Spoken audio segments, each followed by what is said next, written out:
Una de las cosas que más nos fijamos los sonidistas en la iglesia es en la consola, en la mesa de mezcla. Según yo lo veo, la consola está sobrevalorada porque mucha gente piensa que, bueno, en la consola se van a resolver muchos problemas, ¿no? Y yo siempre comento que es algo más de conocimiento, o sea, básicamente todas las consolas hacen lo mismo, unir unas señales, procesarlas, mezclarlas y entregarlas. Y claro, para muchas personas esto es importante, no solo por el hecho de que sea buena la consola, sino también de que una buena parte del dinero de lo que es el sonido de la iglesia se va ahí, porque las consolas son bastante costosas. Entonces, el día de hoy quiero comentar varios aspectos de cosas a tener en cuenta a la hora de elegir una mesa de mezclas.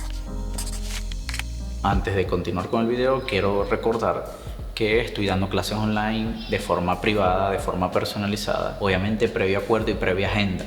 Si quieres conocer más información o preguntar o escribirme, contactar para saber cómo son los costos, la modalidad, el tiempo, etc. En el primer comentario del video vas a encontrar el enlace directo a mi Telegram. Y ahora sí podemos continuar con el video. Antes de dar las recomendaciones voy a comentar algo, y es que cada iglesia tiene que encargarse de ver su presupuesto, porque no voy a mencionar precios acá. Lo que me refiero es que no todas las iglesias tienen el mismo poder adquisitivo, no todas están buscando lo mismo. No en todos los países se consiguen las mismas consolas, entonces cada iglesia tiene que encargarse de ver su presupuesto y qué consolas tiene disponibles. Bien, dentro de las mesas de mezcla tenemos como dos principales que son las más conocidas, ¿no? Hay una que otra diferente, pero las dos principales son las mesas analógicas, las mesas digitales. Las mesas analógicas tienen un circuito para cada proceso que tenga. Entonces, por decir un ejemplo, si yo tengo 10 canales, son 10 canales que van a tener 10 circuitos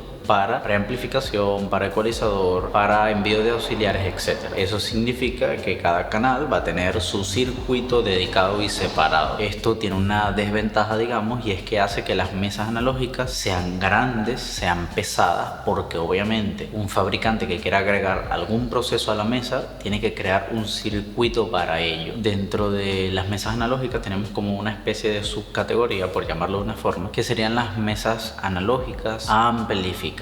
Este tipo de mesas lo que tiene es que tiene un sistema de amplificación de altavoces integrado. El procesamiento de estas mesas es bastante limitado y bastante sencillo. Las características que tienen son como para trabajar lo mínimo y necesario en una presentación. Es decir, va a tener unas características básicamente para funcionar. Un ecualizador muy sencillo, un nivel de volumen muy sencillo, muy pocas tienen compresor, pero hay algunas que tienen una compresión de un solo fader, una sola perilla. Son bastante compactas, por decirlo de una forma. Entonces, esta compactabilidad o esta portabilidad es lo que es su propia ventaja. Este tipo de consolas tiene un segmento o un público objetivo muy particular, y serían, bueno, básicamente la gente que necesita la máxima portabilidad posible. Y hay muchas iglesias que yo les llamo las iglesias portátiles, que son las que tienen que montar y desmontar todo cada vez que tengan una reunión, un evento, lo que sea. Este tipo de mesas para este tipo de iglesias, este tipo de situación, es muy práctico,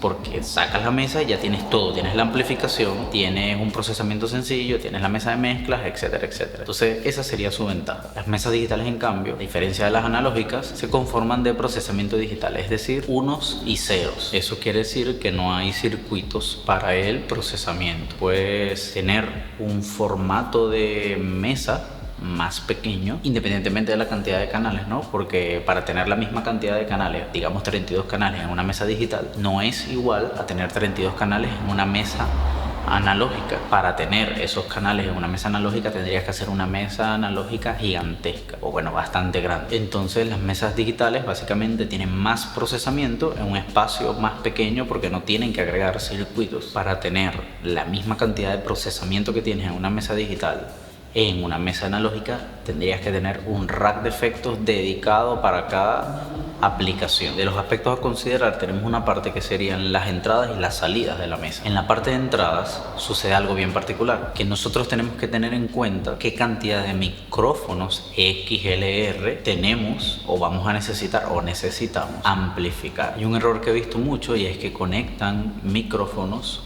con un cable TS de 1/4 o un jack o un plug en la mesa, Y claro, mucha gente sí logra hacer sonar estos micrófonos, le suben la ganancia, lo logran hacer sonar, pero la cantidad de ruido que tienen no es saludable. Y con ruido me refiero al ruido de preamplificador, del propio circuito de la mesa para, amplificar la señal. Porque entre el nivel de señal que hay entre el XLR o el de micrófono y el de línea hay una diferencia bastante grande. Entonces tienes que tener en cuenta siempre la cantidad de micrófonos, es decir, XLR, que necesitas o vas a necesitar. Entre preamplificadores de micro, de consolas, hay diferencias también. Generalmente la diferencia es en la cantidad de amplificación y la limpieza con la que amplifica esa señal. Por eso puedes ver que hay consolas que son económicas y tienen bastantes entradas, y hay otras mesas que son mucho más costosas y tienen menos entradas. Una de las razones principales es la calidad de los circuitos o la calidad de la preamplificación, aparte obviamente muchas otras cosas, las funciones, las cosas que se pueden hacer, pero una de las razones principales es entre calidad de construcción y circuitos. Entonces esto también te va a ayudar a tomar una decisión de compra, porque puede ser que necesites muchas más entradas de lo que necesitas cantidad de procesamiento o calidad de preamplificación. Como lo contrario, a lo mejor tu iglesia se conforma de una banda pequeña, no necesitan tantas entradas, pero sí están buscando una mayor calidad. Entonces todo va a depender de la situación de la iglesia, el presupuesto y obviamente las necesidades que tengan, como todo en el sonido. Ahora, hablando de las salidas, ¿no? Lo mínimo que necesitas y lo que necesita todo sistema es una salida para el PA. Sea mono o estéreo, por lo mínimo vas a necesitar una salida. Otra cosa a tomar en cuenta son las salidas auxiliares o las salidas que se van a usar para monitoreo. Porque, por ejemplo, si tienes monitoreo de piso, monitoreo tradicional, convencional de piso, seguramente se necesitan menos entradas porque, tienes la opción de puentear, de hacer menos mezclas, etc. Pero si tienes monitoreo personal, entonces ya tienes que mirar si el monitoreo que vas a usar es mono, si el monitoreo que vas a usar es estéreo. Porque si es estéreo, por supuesto que vas a necesitar más salidas, porque por cada monitor son 2 salidas. Otra parte que se busca mucho, sobre todo si tienes una mesa analógica o piensas adquirir una mesa analógica, es que si quieres agregar algún tipo de efecto, tu consola tiene que tener envíos y retornos, o lo que se llama insertos, que básicamente es lo mismo pero por un solo canal. Ahora, a menos que tú tengas un rack de efectos disponible, que ya hayas comprado algo, yo siempre recomiendo empezar con una mesa de mezclas digital, porque te vas a ahorrar espacio y te vas a ahorrar dinero, porque repito, la mesa digital tiene muchos más efectos incluidos en un tamaño más pequeño. Otro tipo de salida a considerar sería la salida USB, porque como empezó la pandemia, muchas iglesias, un alto porcentaje, empezó a hacer transmisiones en vivo. Entonces no es una mala función para buscar en una mesa, sobre todo si tenemos un presupuesto apretado, porque la salida USB te va a permitir salir directamente a la computadora sin necesidad de una interfaz. De las salidas USB tenemos 2 opciones, ¿no? Una sería la de salida estéreo, es decir, 2 canales, que la mayoría de mesas de mezcla analógica y económica tienen este tipo de salida, que básicamente sale lo que sale por el máster. La otra que tenemos es la salida multipista, que ya algunas mesas analógicas de un formato, vamos a decirlo, más profesional o más avanzado tienen, o las mesas de mezcla digital, algunas también tienen, no todas, la salida multipista, es decir, cada canal por separado, y tú tienes más versatilidad para elegir si sale después del preamplificador, si sale con ecualización, si sale con procesamiento. En resumen, con una salida multipista tienes más posibilidades, más versatilidad y más opciones, pero obviamente también requiere más trabajo y más conocimiento. Y por último, hablando de entradas y salidas, una de las cosas que tenemos que tomar en cuenta son las posibilidades de expansión a futuro de la mesa. Siempre es bueno, si se tiene el presupuesto, de adquirir una mesa que tenga posibilidades de expansión con protocolo digital. MADI, AE50, Dante, SoundGrid, ABB, cualquiera de estos protocolos. Hacer esto te va a abrir las puertas a un mundo más grande de posibilidades, ¿no? Y muchas más opciones de expansión a futuro. Obviamente esto está como orientado, ¿no?, a sistemas de audio un poco más grandes, pero no es una mala idea desde el principio pensar en invertir en algo que me pueda dar esa posibilidad. Y lo último que tenemos a considerar en cuanto a las mesas sería el diseño del software o la arquitectura de la mesa o la forma en la que se diseñó. Esto ya está más orientado a las mesas de mezcla digitales, porque bueno, las analógicas básicamente todas hacen entre comillas lo mismo y todas son muy parecidas. En este terreno ya nos estamos metiendo en algo que muchas personas no consideran, y es la forma o la complejidad en la que esté diseñado el software de la mesa. Esto nos puede dar funciones, aplicaciones, usos, procesos, actualizaciones y otras cosas a considerar que pueden hacer que la mesa sea más útil para un tipo de persona que para otra. Entonces esto nos lleva a que unas mesas van a ser más complejas, pero también más versátiles que otras. Por ejemplo, la TF1 de Yamaha es una consola que tiene unas posibilidades de expansión, tiene algunas funciones, pero son bastante limitadas si tú quieres hacer cosas más avanzadas.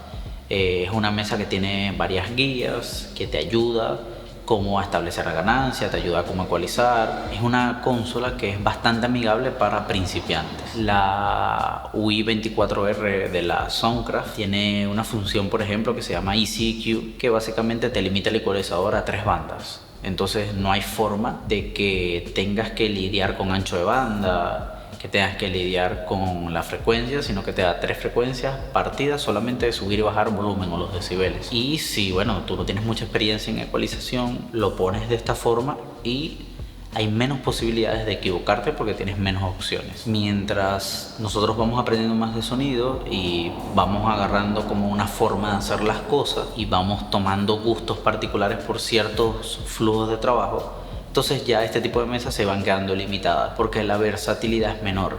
Por ejemplo, a mí me gustan consolas que yo pueda mover los faders de lugar, que pueda poner los subgrupos de un lado, que pueda agregar los efectos de otro lado, que pueda tener las matrices también en la misma cara. No significa que no pueda trabajar de otra forma, pero ya vas agarrando como gustos, ¿no? Entonces, en esta parte yo siempre recomiendo bastante considerar el tema del diseño del software. Por eso cuando a mí me piden una recomendación de mesa, yo casi siempre pregunto qué experiencia tiene el sonidista, cuánto tiempo tiene en el sonido, qué tanto sabe. Trato de averiguar esa parte, ¿no?, porque eso me va a ayudar a recomendar una consola u otra. Que muchas de las personas que estamos en el sonido de una iglesia sirviendo no nos vamos a dedicar a esto toda la vida. O sea, de las personas que trabajan en el sonido de una iglesia, muy pocos toman esto como carrera a tiempo completo. Entonces, la mayoría de las veces la tendencia va a ser que la mesa de mezcla que recomiende sea una mesa de mezcla sencilla, porque en la iglesia siempre están rotando las personas. No menciono tanto las mesas analógicas porque, bueno,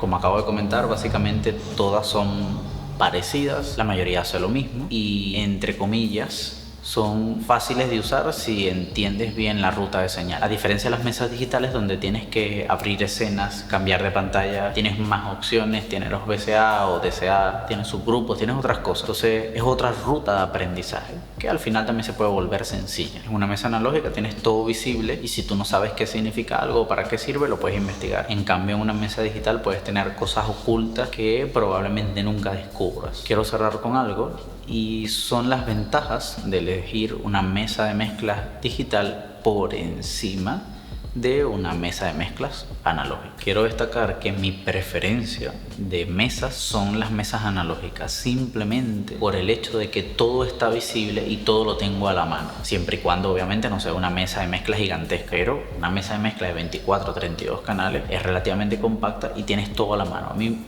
particularmente es la que prefiero. Lo que sucede es que conseguimos mucho más y versatilidad con las mesas de mezcla digital. Lo primero es que las mesas de mezcla digitales tienen más cantidad de efectos integrados, a diferencia de las analógicas que seguramente tengan pocos, un par de efectos y no tienes muchas opciones. Entonces, claro, la mesa de mezcla digital te da posibilidades sónicas mayores. Algo que he visto por ahí en internet y que quiero comentar es que hay personas que intentan correr efectos fuera de la mesa de mezcla y si no tienes un protocolo digital, un protocolo adecuado, vas a lidiar con algo que a lo mejor a mucha gente se le olvida, pero es la latencia. En el sonido en vivo la latencia es muy importante, sobre todo en el monitoreo, porque los músicos se van a salir de tiempo si yo estoy enviando a la mezcla de monitores efectos que estoy corriendo fuera de la mesa. Si yo estoy enviando, por ejemplo, efectos fuera de la mesa, lo estoy corriendo y lo estoy enviando esa señal a una transmisión después,